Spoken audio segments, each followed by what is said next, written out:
আসসালামু আলাইকুম বন্ধুরা, আজ আমি আপনাদের নিয়ে যাচ্ছি এক অসাধারণ বাইক যাত্রায়। মাওয়া থেকে ভাঙ্গা পর্যন্ত এর আগে আমি বাইক রাইড করেছি। এবার আমি যেটা দেখাবো সেটা হলো ভাঙ্গা থেকে মাওয়া পর্যন্ত। তো এই রাস্তায় যারা ভ্রমণ কখনো করেননি তারা অবশ্যই এই রাস্তার যে ফিলিংসটা এটা অনুভব করতে পারবেন না। আমি তাদেরই জন্য বলি, এটা যেন এক টুকরো ইউরোপ বাংলাদেশের মধ্যে।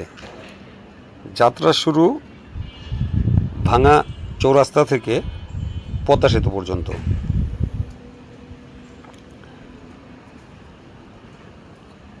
চারপাশে শুধু প্রশান্তি আর প্রকৃতির সৌন্দর্য। সেতুর বিশালতায় আর পদ্মার জলরাশি মিলে তৈরি করে এক অপূর্ব দৃশ্য। পদ্মা সেতুর পার হবার পরে শুরু হয় এক অভূতপূর্ব এক্সপ্রেসওয়ে।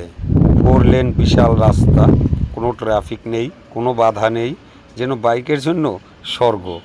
কিন্তু হ্যাঁ, এত ভালো রাস্তা দেখলে গতি বাড়ানোর লোভ হতেই পারে, কিন্তু সাবধান, নিজের এবং অন্যের নিরাপত্তার কথা ভেবে আপনাকে খুবই সতর্ক অবস্থায় বাইক রাইড করতে হবে। বাইক চালানোর সময় হেলমেট পরা বাধ্যতামূলক, শুধু চালকের নয়, পিলিয়নের সহ। গ্লাভস, জ্যাকেট এবং প্রয়োজনে লিড প্যাড পরলে আরও ভালো। মনে রাখবেন, স্টাইলের চেয়ে গুরুত্ব হচ্ছে নিজের নিরাপত্তা। এই রাস্তায় সবচেয়ে ভালো লাগে পথের দুপাশে ফাঁকা মাঠ, কিছু কিছু জায়গায় দেখা যায় সবুজ গাছের অরণ্য, আবার কোথাও দূরে ছোট ছোট গ্রাম, হালকা মেঘ, সূর্যের আলো, আর এই খেলা শুরু হয় এত সুন্দর রাস্তার মাঝে, একেবারে যেন সিনেমার এক অভূতপূর্ব দৃশ্য। এখানে বাইক চালানোর সময় একটা জিনিস খুব জরুরি, সেটা হচ্ছে নিয়ন্ত্রিত গতি। অনেকেই এই এক্সপ্রেসওয়েতে 100 বা 120 এরও অতিরিক্ত কিলোমিটার বা গতিতে তারা বাইক রাইড করেন, কিন্তু এটা একদমই ঠিক নয়। বাইক একটা 2 চাকার গাড়ি, তাই এত স্পিডে গাড়ি চালানো আমি ঠিক বলে মনে করি না। আমি সবসময় 70, 75, 80 বা 90 এর মধ্যেই আমার বাইক রাইড করা হয় বেশি।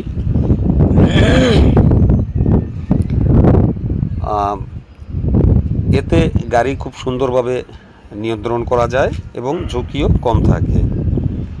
আর হ্যাঁ, রাস্তায় থাকা অন্য গাড়িগুলির দিকে খেয়াল রাখা জরুরি, বিশেষ করে ট্রাক, প্রাইভেট কার, বাস। এরা হঠাৎ করে লেন পরিবর্তন করতে পারে। সিগন্যাল না দিয়ে ওভারটেক করাটাও একটি বিশেষ সমস্যা। তাই চোখ এবং কান খোলা রেখে বাইক রাইড করেন। যারা বাইকে প্রথমবার এই পথে আসতে চান তাদের জন্য আমার কিছু পরামর্শ। সকালে বের হওয়াই সবচেয়ে ভালো। আলো, আবহাওয়া খুবই ভালো থাকে, রাস্তাঘাটও ফাঁকা থাকে, এবং অবশ্যই বাইকটা সার্ভিস করিয়ে নেবেন। ব্রেক, টায়ার, লাইট সব কিছু ভালোভাবে চেক করে নেবেন।